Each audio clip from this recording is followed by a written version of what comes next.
So, hi there, Nanjira. I hope you can hear and see us well. So, could you tell us where you're joining us from? Do we have Hello and Nanjira? greetings Hi! from Nairobi, Kenya. Lovely to have you here. It's so good to see you. Did you happen to see the question we had for the audience before the break? Unfortunately, I would love to hear it again. I missed it altogether now. Of course, no worries. It was, what is your level of interaction with AI-related topics? That was our question. And let's see if we actually have the results already. Can we have it on the screen somewhere? It would be really excellent to see. Okay, good to know, good to know. So we are somewhat evenly distributed, I guess, but I must say that there are quite a lot of people that are here to learn, which is excellent because I'm a beginner myself, so lovely that I'm not alone learning here, as we all probably are. But we have quite a lot of AI researchers with us. That's of course excellent, but also people who are working with AI policies and AI systems. That is lovely, and also on teaching these AI-related courses. That's lovely. We have quite a selection of people and professionals here with us. What do you think of these, Nanjira? How do you see the results in our audience? I quite like the learning element to it, and I think we're all students and should always embrace the learning ability and agility, really. And AI is one of those technologies that will keep us humble. Exactly, I couldn't agree with you more. That's lovely. Thanks for having this little talk and seeing the results with me here before your own panel discussion. So from here, you will continue to discuss this theme with your excellent panelists. So please, the floor is yours, Nanjira. Thank you so much. Well, good day wherever you're tuning in from, and welcome to this panel discussion on effective AI policies and strategies for children. As you may know from the sessions already, putting AI principles and strategies into practice is not easy. So this panel will center on the policies and priorities that different stakeholders are putting in place to ensure that AI systems are child-centered and what we've learned so far. I'm joined by a distinguished panel, whom I will introduce before handing the floor over. We have Teemu Roos, who's a professor, Finnish Center for AI, who's developed what I assume is a very famous MOOC in Europe, the Elements of AI, and he'll tell us more about that. We also have Armando Guillo, who's an affiliate in the Bachman Klein Center at Harvard University, and who has been instrumental in the design of AI strategies in countries like Colombia and advised other Latin American countries. Last but definitely not least, we also have Linda Leopold, who's the head of responsible AI and data at H&M Group, and we'll be all very curious to hear why a clothing company has AI in its strategy. Without much further ado, let me hand over the floor to Teemu. Teemu, do tell us about what inspired Elements of AI and how that's been taking on. Sure, my pleasure. Thank you, Nanjira. Thanks for the question, and thanks to all for joining us this afternoon. Well, at least afternoon where I'm at, namely in Helsinki. So, yeah, my name is Teemu Roos. I work for the Finnish Center for AI and the University of Helsinki, where I did choose between teaching AI courses and being an AI researcher in the poll. I had to sort of juggle a little bit, and of course, like I'm also here to learn, so it was a really tough choice. But anyway, so we do a lot of sort of AI research, and then we teach our university students. But also more than that, we teach the general public and the wider audiences about AI. And the elements of AI, of course, as you pointed out, is probably quite well known already in Europe, at least in Finland. It's an online course, completely free of charge and open to all. If you go to www.elementsofai.com, you can pick your language version. There's already more than 25 of those, and get started on learning what AI is. And I will not explain, of course, in greater detail what like what the course contains and so on. But to answer your question, what motivated that, and perhaps to mention some lessons that we've learned along the way during the last, 3 years. We were motivated first of all by the a little bit of frustration to the misunderstandings and misconceptions and myths and mystification of AI that is so commonplace nowadays. People are they read and hear about AI all the time, but more often than not, there is a sort of little bit of a disconnect between the actual science or the actual technology and what is being said about it. There's a lot of hype, and there's a lot of, as I said, misconceptions. So we wanted to sort of get past the kind of buzzwords and the hype and get to the bottom of things. And the reason why we think it's so important for us all and for our societies that these myths and misconceptions about AI be removed is that AI is changing the world already as we speak, already has been changing the world for a long while. So it's not something like, it's not a futuristic thing that's got something to do with like fancy robots and, films and fiction, but it's something that's very commonplace in our, smartphones. There's hundreds of different applications available, basically every one of them containing some elements of AI, some components with AI, and that's and it's also sort of affecting the way we interact with each other. It's affecting what types of news, what types of like social media content we get to see, and so on. And therefore, it's sort of a really big part of our societies, how our societies function. And we thought that it's really important that everybody has the basic knowledge, not to necessarily become a developer, but more like being able to engage with others and have this like fact-based, rational discussion about what we should do with AI. And that's the sort of the lesson that we've learned is that this can be actually done. So, and it was something that we were not sure about, but we have seen very sort of, we've been very happy to see that this can be done without any technology background. There's already 770,000 people signed up on the course in every country, basically on the planet, and people from all backgrounds, not non-technical backgrounds, have been able to learn what AI is and then form their informed opinion about it. And that's what we need to have this debate, get it going and get it started. Thank you so much, Teemu. Actually, I wanted to ask you, it's also been translated to another language result, isn't it? I'm sorry, I missed that question. It was cutting off a bit. Asking if the elements of AI course have also been translated to multiple languages across the globe owing to its popularity. Yeah, so the European Commission and the Government of Finland, they supported us in providing it in all EU languages. And now we're done that. And now the next stage is to look beyond the EU. And in fact, since you said you're calling in from Nairobi, Nairobi is the first place on the African continent where we have a pilot ongoing already with the University of Nairobi.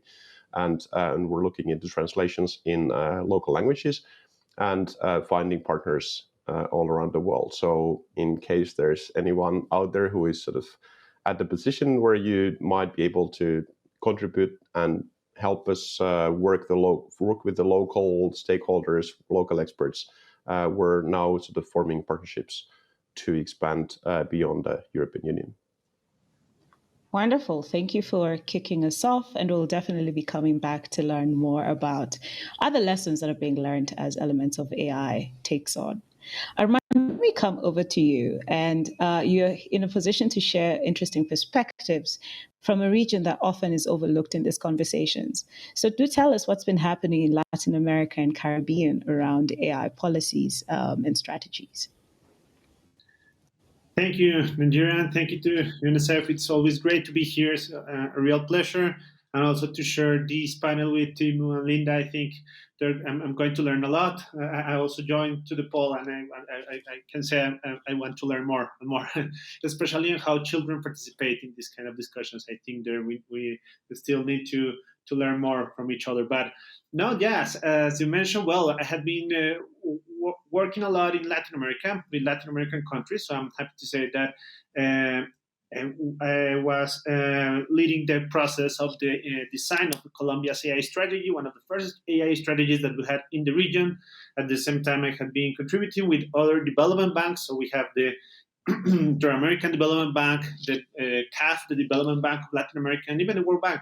We have been supporting different governments. So we have been working with the government of Chile, of Peru, even in Argentina and Brazil. Now we're exploring different ideas. And basically what we have been doing is to develop capacities and perhaps knowledge in order to implement these strategies. The idea, of course, is for these kind of strategies not to replicate already existing inequalities and gaps that we have in our societies, that these are conversations that include different groups, especially marginalized groups, and that's the real challenge, because for now we can have these policies mainly being the center of highly educated individuals or people with high positions, but not something that is, and there is some awareness, especially in the whole population, the whole society. And as Teemu mentioned, this is changing people's lives.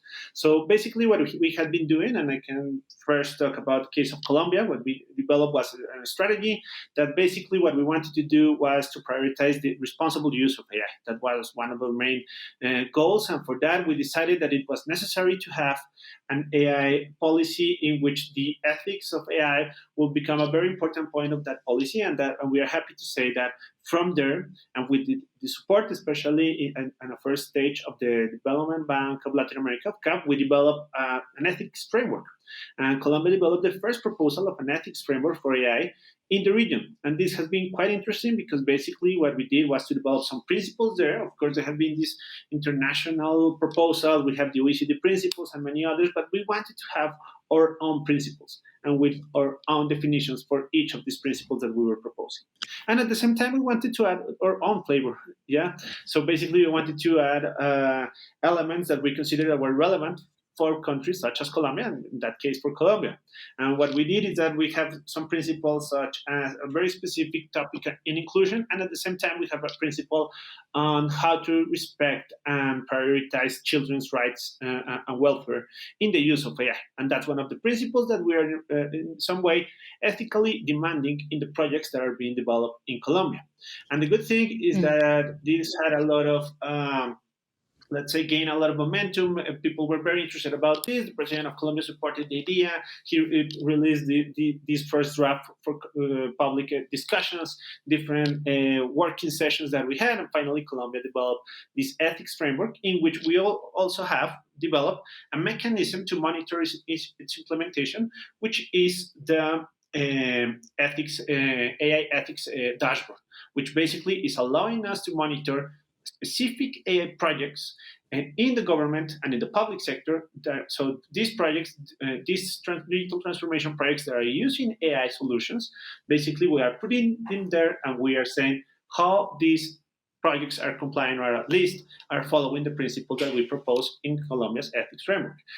We are following what Amsterdam or Helsinki did with the algorithm registry of having some projects there and showing these ethical measures that we're taking, and we are very happy about that. We're also in a beta version. We have very big projects right now, and one project that is quite related with children. So we have this program in which the Colombian institution in charge of providing food for children in marginalized communities is using AI in order to become more effective in this work and reduce corruption in the process. And there we have this project that is there on the dashboard, is available for everyone to see, and to see how these principles such as transparency, privacy, but at the same time the respect of children's rights are being considered by these public officials working in this area. So that's mainly what we have been doing, and that's something we expect to replicate in some other countries. Of course, the dashboard, and I can share later the link for the dashboard is also available in English, so everyone can. We have an audience that can look at it, a broader audience, and not only in Spanish. And that's for what we have been developing mainly, and quite related also with the topic we had been discussing about children, of course. And at the same time, I'm happy to say that in Colombia, we have also this new AI experts mission, that there is a group of experts following like some digital councils that we have seen around the world, and AI councils that have the main objective of developing policies for the development of digital skills and the development of strategies to train and retrain and lifelong learning processes in Colombia. We believe that we still need to do a lot, that we have to educate children in a proper way about coding, but also on the ethical aspects of coding and many of these issues. And we have experts from all around the world. We are very happy about the experts that we have, the group of experts from different regions. We have experts from Europe, from Latin America, from Asia. At the same time, we have people representing the US, and we have this very important group of experts that are helping us to develop policies that have an impact, especially in that regard. So we can say that we are using, and the experts are looking at the elements of AI and what has been done in Finland at the same time as a model in order to see how it can adapt to the context and adjust to the context of Colombia and countries like this. So that's some good initiative, I think, that is going to be very influential in all these conversations in the near future in Colombia, and I'm sure in Latin America. Thank you so much, Armando, and fascinating. And it's really great that you brought in the perspective about how we put the public sector in focus in terms of their own policies and what they adopt as far as AI goes, because a lot of our conversations is usually around private sector. Switching to private sector for a second, Linda, do tell us about H&M and all the good stuff you have going on there with AI and responsible AI for that matter. Yes, and first of all, a pleasure to be here and to be part of the panel. So let me just start by giving some context. So H&M Group, as the whole fashion and retail industry, is really going through a transformation right now. We are becoming more and more digitalized, more and more data-driven. And of course, in this journey, AI is really playing a key role. So we have been working with AI projects for some years now, and they really cover our whole value chain. So we are, for example, using AI to optimize our supply chain so that we can make sure that we produce the right products for our customers, the things that they really want and love. We also use it for allocation to make sure we have the right products in the right store at the right time, and for personalization to give our customers more relevant recommendations and offers. So it really covers our large part of our operations. And then when we talk about responsible AI, then what does my team do? So my team was created 3 years ago. We started looking into what responsible AI would mean to us, H&M Group, and to the retail and fashion industry.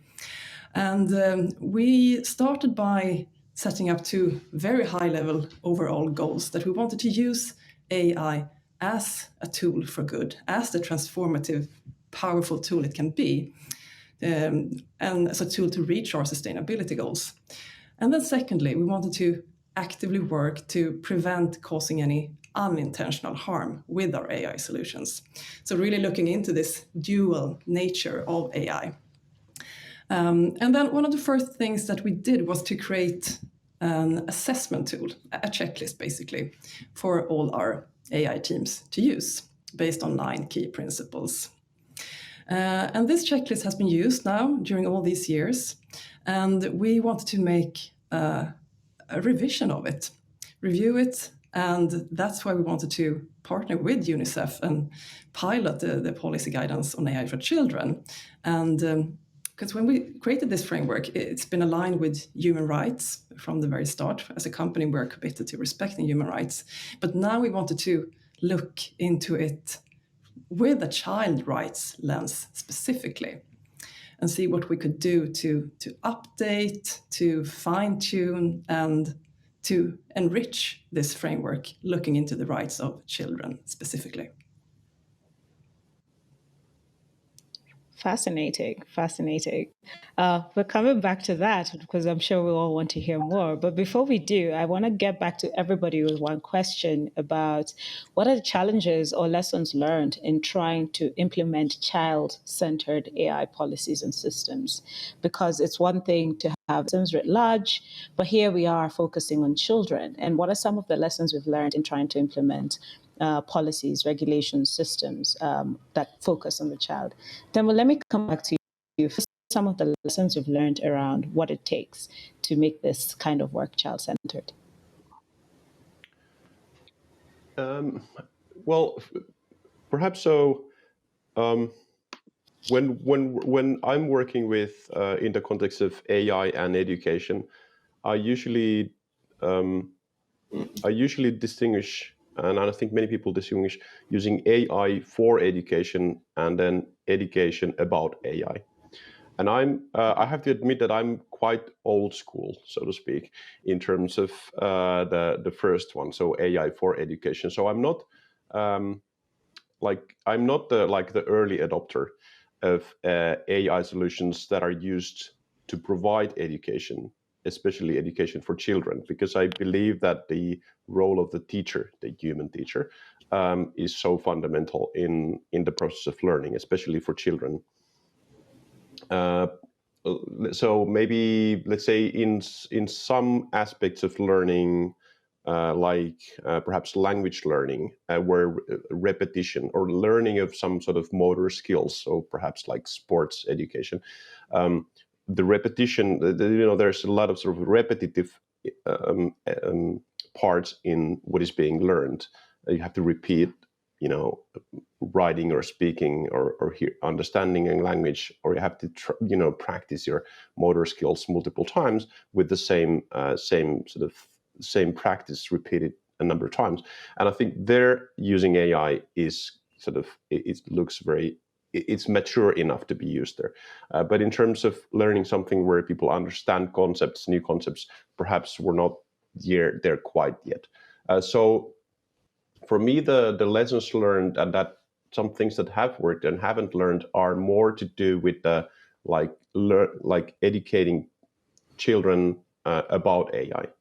And I think recently I could share one lesson that I've learned and one sort of concept that struck me as something that I think is quite important, is the distinction between the type of concepts and computation or computing that we teach to kids, at least in Finland and in the Finnish school system, under the slogan computational thinking, and which is perhaps I think that's sort of used elsewhere as well.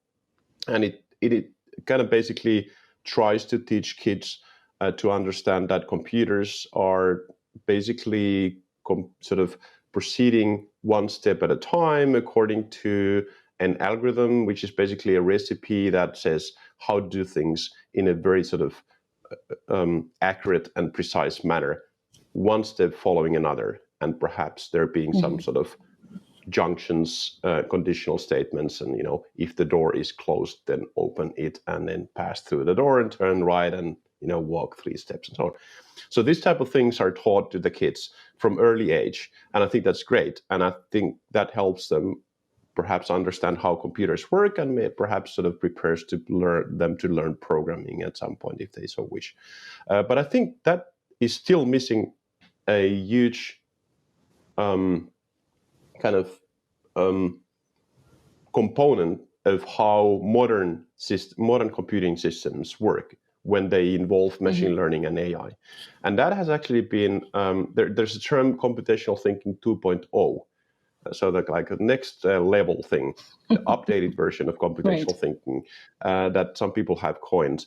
And that involves systems that are not actually that are not built or created by programming them with these explicit statements that the computer just follows one after the other, but that are built and trained more like giving them examples of some input and then sort of providing the correct response to that. And then the computer basically learning through machine learning to do, to automate that decision, so that the computers are actually, or the systems are actually trained or built by showing them examples of what we'd like them to do, basically. And then that being incorporated alongside this like procedural, one step at a time, explicit programming style of computing, I think that is something that we've been missing in training children, and then preparing them to understand how the AI systems in their smartphones, for instance, work.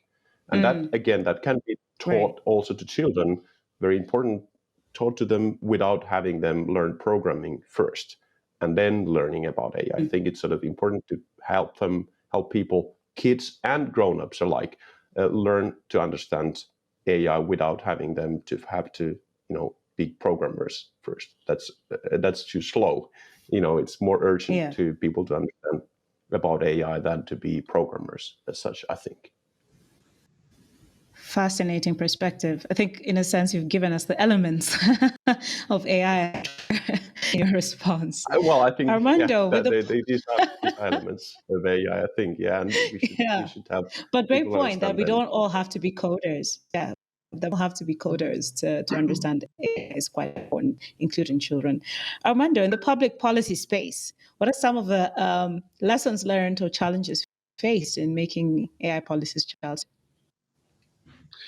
Yeah, no. So I think that what we have seen, especially in Latin America, is that when we talk about children, sometimes we believe that this is a very homogeneous group, and actually there's a lot of diversity, of course, and how to especially build this kind of inclusive approach in which we understand also how diverse children can be, of course, how different representations, different ways of looking into this kind of technologies, into the world, and how can we bring them all together and be inclusive in that way. And that's something that I still think we need to do a lot more.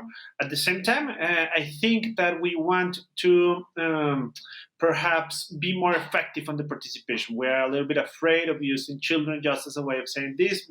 Let's bring children to this and let's bring them so that they are participate of this program or of this project. But that kind of participation is not effective, that they are not actually changing, or that their voice is being effective in the way in which we are designing or implementing a project, and especially an AI project or a policy initiative. And that's something we definitely want to learn more about. Yeah, and I think what UNICEF has been doing, it's great. It has been very helpful, but we still need to, in some way, as I said, adjust that to our context and to see how we can bring children into and their voice to be heard in this policy arena and these policy discussions and policy decision-making process. So how to become more effective about that, and not just saying, yes, we are concerned about children and we really want to do something with them, but we are not perhaps hearing their voices in an effective way. And on a third point, I think that we really want to hear more from them on the way we are developing, for example, digital skills programs. Yeah, sometimes we believe that we know everything, that we know all the answers to what they need, and that we can tell them, look, you have to generate this computational thinking, and you have to build other skills, and why. Sometimes we are lacking this kind of essential explanations, and to become more approachable in the way in which we're telling children, yes, this is going to change your future, this is going to change many of the things that are going on in the current times. So how can we adapt that in a way in which we can tell children, like, what's your opinion about this? Do you think this is justified? And to tell them at the same time, the whole process is in your hands, because sometimes we talk about this deployment of AI as something that we will never avoid, and that's something that is going to happen. I think, of course, there are a lot of incentives for that to happen, but where are those elements for them to decide about the future, not just to obey the future that we are building, but at the same time to decide about that.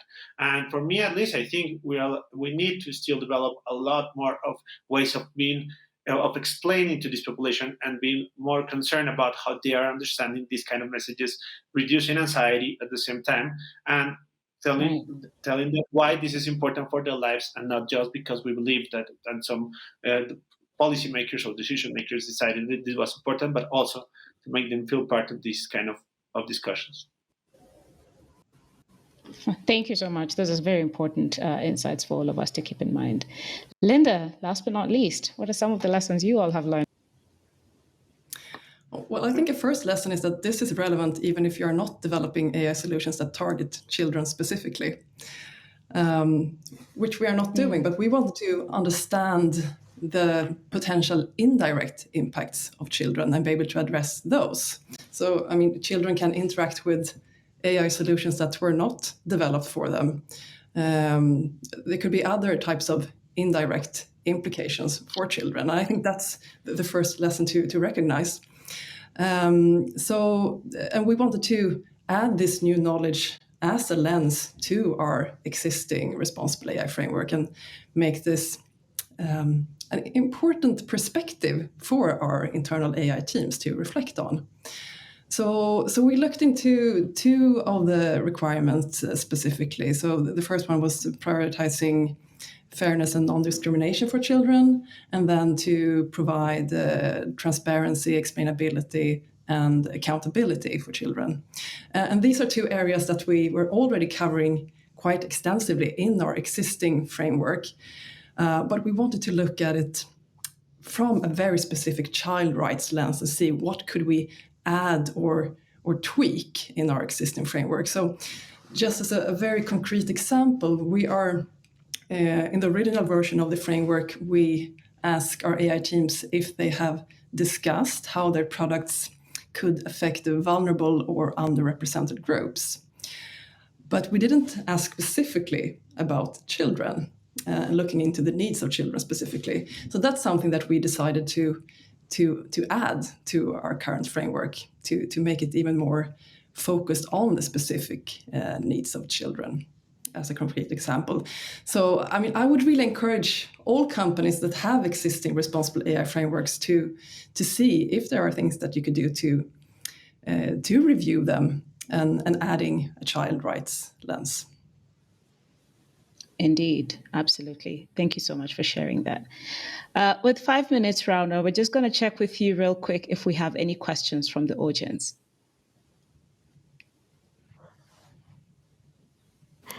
Indeed, I think we do have some questions for you if now is the good time for you to go through them. Maybe we could start with a question to Teemu. And I think this is really lovely and this is really crucial. From what age do you recommend teaching children about how AI works? So how small children are we thinking about when we think about learning about AI? I think this is really good. Yeah, that's a good question. I think there's probably no mistake in doing it too early. I don't think there's you're not going to break them. Maybe the AI systems will be broken or the gadgets if they start chewing the cell phone or something. But I think it's sort of AI systems can be fun. They can be made fun learning experiences. They're curious. So I think there's just to be sort of things to be gained if you sort of let little, very very small kids before the school age interact and learn and just have fun with them, as long as you make it safe in terms of privacy protection and so on. I think it should be started at primary school level. Definitely, because we know that very young children end up using AI systems like YouTube and even social media platforms, even though they have usually these nominal age limits. But we know that in practice, people tend to go around them, and the kids start using them earlier on. So I think it's good to have some sort of exposure, and I think it doesn't have to be called AI. It's more like media literacy or digital literacy, and as a part of that, you'll be able to introduce some concepts of AI, like how the system, how can the YouTube recommendations are so addictive in a certain way. Like the kids should learn about that, and how their own choices affect the content that they're seeing and things like that. Exactly. I couldn't agree with you more that we actually can't start teaching media literacy too early, so to say. So as parents or other educators, we definitely can start with quite small children, so to say. Thank you, Teemu. Maybe another question, this one could go for Linda. Linda, we are at our audience curious about what is the initial motivation for implementing responsible AI for H&M or at HMN to be precise. So what is the primary motivation there? Well, as a company, we are committed to respecting human rights. We also have a very strong sustainability agenda. So the motivation from the very beginning was to apply our company values, our commitment to human rights, and our sustainability strategy into a new area, which is AI. That was the very beginnings of it, and making sure that we use this powerful technology as a tool for good, and making sure that we don't cause any unintentional harm. Exactly, that is lovely. Maybe we do have still time for a quick question for Armando. So we do have greetings from Abu Dhabi Early Childhood Authority, and the greetings go like this. The challenge of using AI models is the lack of explainability in the predictions from cross-sectoral governmental data. So driving public policy or targeted interventions requires us to use models which are explainable, such as decision trees or clustering, or so to say. So rather than neural networks where explainability is low. So Armando, what are the areas of applicability of true complex AI models for child well-being? It's a long thought, but what are the areas of applicability of true complex AI models for child well-being? Yeah, question for 30 seconds to answer. Yeah. No, I think that definitely there is a lot of applications there, and it's a very interesting point because I think that we still need to see that children are interacting with AI more than in the traditional, perhaps, scenarios that we have imagined all the time, like in education or perhaps the schools, and that this is the way of interactions they're having. Of course, they're interacting with a lot of other content, social media, a lot of other platforms, in which, and for me at least, when connecting it that were with these deep neuronal networks and these more advanced technologies, I will say that I'm very concerned, for example, and I think many of us are, about this interactive AI, generative AI that is capable of interacting with children in different levels, and for example, in social media, of course, and in many other platforms, and how are they going to deal with this kind of knowing, of differentiating, for example, a human being from a machine, or these kind of complex systems that are even more complex every day, and that they're getting a level in which it's very difficult to differentiate that. And of course, that's very transformative of your way you're interacting in the world, in the way you are dealing with different social discussions, and the way you're seeing, even interacting with friends and many others. So for me, those are many of the capacities, and when these neuronal networks still continue to advance, and they still continue to interact with us more and more, how children are going to interact with them, and how they are going to know how to differentiate these systems from other, for example, from even human beings. It's going to be a very interesting thing. And for me, at least, and what we have been doing, for example, in Colombia and in Latin America, this is something that we are even working on with the UNESCO recommendations, that we are working on this implementation process, is not only to explain to people what is AI, it's also to tell them when are they interacting with AI. Yeah? And that's even one of the first steps in order to build this kind of trust, and at the same time to create elements for people to differentiate and have the capacity to interact with more complex AI systems. Once people know, and children know, that how to identify an AI system and that they're interacting with one of these systems, I think from there we can start building some other principles, such as explainability or privacy, and many others. I hope Great. I was clear with the time I had, but thank you.